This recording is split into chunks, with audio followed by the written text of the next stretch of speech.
بسم اللہ الرحمن الرحیم۔ السلام علیکم ورحمۃ اللہ وبرکاتہ۔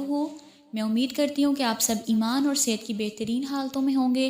اللہ سبحانہ و تعالی ہمیشہ آپ کو اچھے حالوں میں رکھے اور آپ کی طرف بڑھنے والے ہر شر کو خیر میں بدل دے، آمین۔ لو سیریز میں ہم دیکھ رہے تھے تقویٰ کا سفر، اور آج ہم دیکھیں گے کہ محبت سے واپسی اور تقویٰ کا سفر۔ محبت سے ہم نے واپس کس طرح سے آنا ہے۔ یا میں اسلام کی تاریخ میں سب سے پہلے آپ کے ساتھ کچھ واقعات شیئر کرنا چاہوں گی۔ اسلام کی تاریخ تو بہت ہی خوبصورت ہے۔ جب آپ خود کو ان سے ریلیٹ کریں گے نا تو آپ کے بہت سے مسائل حل ہو جائیں گے اور آپ پرسکون بھی ہو جائیں گے انشاءاللہ۔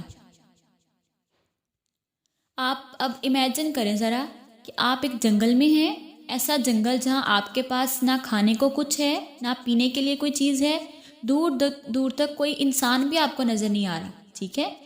پھر آپ کو یہ بھی ڈر ہے کہ کوئی جانور آ کے آپ کو نقصان نہ پہنچا دے، اور آپ کو یہ بھی سمجھ نہیں آ رہا کہ مجھے کرنا کیا ہے۔ پھر بھی آپ کے پاس کوئی نہ کوئی، یعنی آج کے دور میں اگر آپ دیکھیں تو کوئی نہ کوئی ایسا سورس ہوتا ہے کہ ہم ایٹ لیسٹ پانی پی لیں، ہر جگہ پہ اویلیبل ہوتا ہے، یا موبائل فون ہے، ہم اس سے کانٹیکٹ کر لیتے ہیں، یا اگر ہم اکیلے ہیں تو کوئی نہ کوئی ہمیں انسان مل جاتا ہے جس سے ہم بات ڈسکس کر لیتے ہیں۔ تو تاریخ میں اگر دیکھیں تو حضرت ابراہیم علیہ السلام کا جب حکم ہوا تھا کہ اپنے گھر والوں کو جنگل میں چھوڑ آئیں، ان کے پاس ایک چھوٹا سا بچہ تھا۔ امیجن کریں آپ کے پاس ایک چھوٹا سا بچہ ہو اور آپ کو جنگل میں چھوڑ دیا جائے، اور جب ان کو جنگل میں چھوڑ کر جانے لگے، حضرت ہاجرہ نے حضرت ابراہیم علیہ السلام کا قمیض پکڑا اور کہنے لگیں کہ خود مجھے چھوڑ کے جا رہے ہیں یا اللہ کا حکم ہے؟ اگر ہم ہو تو ہم کیا کریں؟ ہمارا ریئیکشن کیا ہوتا ہے؟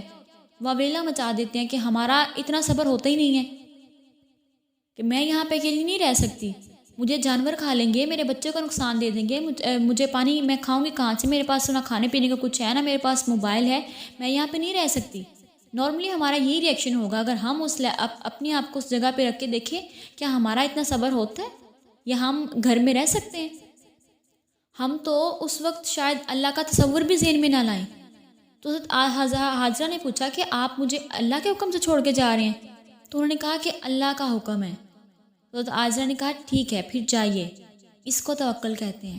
کوئی سوال نہیں کیا کہ ہم کھائیں گے کہاں سے، ہم پئیں گے کہاں سے، آپ کب واپس لینے آئیں گے، مطلب کوئی کوشچن نہیں کیا۔ انہوں نے کہا کہ اگر اللہ کا حکم ہے تو آپ جائیے، اللہ ہمیں ضائع نہیں کرے گا۔ اسے توکل کہتے ہیں، اپنے رب پر یقین اسے کہتے ہیں۔ تو ہمارا توکل کیسا ہے؟ کیا ہم بھی ایسے ہی کرتے ہیں؟ اگر ہمارا ایمان، ہمارا توکل بھی ایسا ہوتا تو ہماری زندگی بہت آسان ہی ہو جاتی۔ اللہ کی مرضی کے بغیر تو ایک پتا بھی نہیں ہل سکتا نا۔ ہم نے اللہ کی باؤنڈریز کراس کی، اس کے لیے یہ پین ہو رہا ہے۔ جب حرام ریلیشن میں رہیں گے، اللہ کی لمٹس کو کراس کریں گے تو پھر پین تو ہوگا نا، تکلیف تو ملے گی، دکھ تو ہوگا، آپ ٹوٹ پھوٹ کا شکار بھی ہوں گے، آپ کو چین بھی نہیں آئے گا۔ اب حضرت ہاجرہ کے دل کو یقین تھا کہ میرا اللہ ہے، وہ میرے لیے کوئی نہ کوئی راستہ ضرور بنائے گا۔ تو دیکھیں جہاں اسماعیل علیہ السلام نے ایڑیاں ماری، اللہ نے وہاں سے چشمہ جاری کر دیا۔ تو جہاں توکل ہوتا ہے معجزے بھی وہیں ہوتے ہیں۔ اگر آپ بھی اللہ پہ بھروسہ کرتے ہیں، اللہ کی خاطر کسی حرام کام کو چھوڑ دیتے ہیں، اللہ کی خاطر کسی حرام ریلیشن کو چھوڑ دیتے ہیں، تو اللہ تعالیٰ آپ کو اس سے بہتر چیز سے نواز دیتے ہیں، ٹھیک ہے؟ تو کائنڈلی آپ خود کو تھوڑا قیمتی سمجھیں، اپنے اندر ایمان کی طاقت کو لے کے آئیں، اپنے اللہ سے اپنا تعلق مضبوط بنائیں، اور جس سچویشن میں بھی ہیں، جس کنڈیشن میں بھی آپ پھنس گئے ہوئے ہیں، اللہ نے ہی آپ کو باہر نکالنا ہے، اور دعا کیے بغیر آپ کبھی بھی اس سچویشن سے باہر نہیں نکل سکتے۔ جب آپ تقویٰ کا سفر شروع کر دیں گے تو اللہ تعالیٰ آپ کو بہت ساری خوشیاں دیں گے، اور اگر کوئی انسان آپ کے لیے بہتر ہے تو اللہ تعالیٰ آپ کو عطا کر دیں گے، رائٹ وے سے آپ کو عطا کریں گے۔ اگر آپ اللہ کی نافرمانی چھوڑ دیتے ہیں، اللہ کی خاطر حرام ریلیشن کو چھوڑ دیتے ہیں، تو اللہ تعالیٰ جنت میں آپ کو وہ چیز دے گا انشاءاللہ جو آپ چاہیں گے، اور جنت میں تو ایسی ایسی نعمتیں ہیں کہ ہم تصور بھی نہیں کر سکتے۔ اس دنیا میں آپ کسی انسان کے لیے تڑپ رہے ہوتے ہیں، جنت میں اللہ تعالیٰ نے 70 حوریں دینی ہیں آپ کو۔ اپنا فوکس آخرت پہ رکھیں۔ دنیا میں اگر کچھ چھوٹ رہا ہے تو وہ آخرت میں ضرور ملے گا، اور اگر دنیا میں آپ کی محبت ہائی ویلیو والی ہے، جس میں ایمان بھی ہے، تقویٰ بھی ہے، اعلیٰ اخلاق بھی ہے، دینداری بھی ہے، تو پھر آپ استخارہ کریں، اللہ سے دعا کریں کہ جو میرے حق میں بہتر ہے وہ مجھے عطا کر دیں۔ اور بہت سارے لوگ تو استخارے کو بھی پہاڑ سمجھ رہے ہوتے ہیں کہ یہ بہت مشکل کام ہے.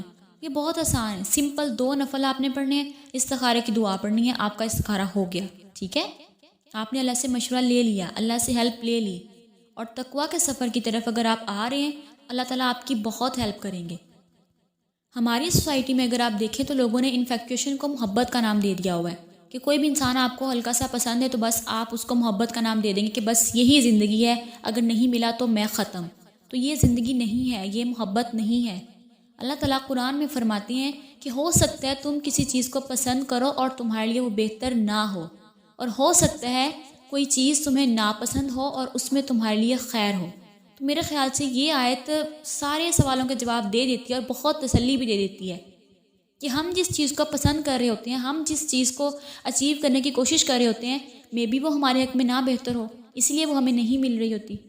جب آپ ایک حرام کام سے حرام ریلیشن سے اپنی زندگی کا آغاز کرتے ہیں تو وہ آپ کے لیے حلال کیسے ہو سکتی ہے جب آپ نے آغاز ہی حرام سے کیا ہو.